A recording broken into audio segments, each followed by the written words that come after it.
Walking Distance is the next episode in line, and it is, like I said during the last one, it's about nostalgia and about not being able to go home again. This has a stronger supernatural element than the 16mm shrine, but the theme is very, very much the same, with people wanting to revisit their past. This episode, it doesn't have the ending with the presentation of the next week's episode with Rod Serling. And the outro is almost rambly, as opposed to the very crisp poetry of the 16mm shrine. So they're very contrasting in that regard.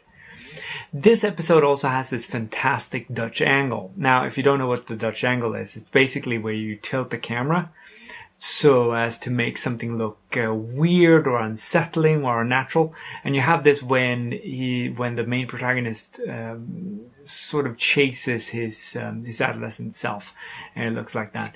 And it's a fairly unsettling effect because everything else is shot very straight. Another thing that I liked is that in the episode, he's taken 25 years back into the past, and he only sort of realizes this when he runs into, people that he knew and things like that.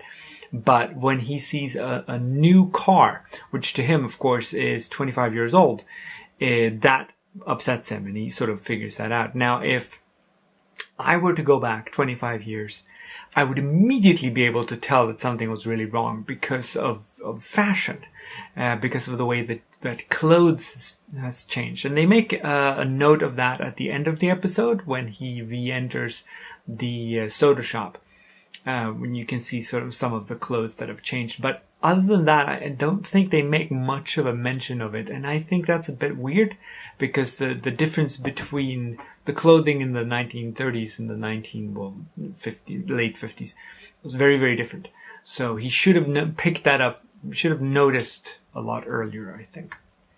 But that's nostalgia in both of those episodes, and it's a theme that keeps recurring. I think this actually gets remade in the 80s as well, this episode. And I'll see you for the next one. Take care. Bye.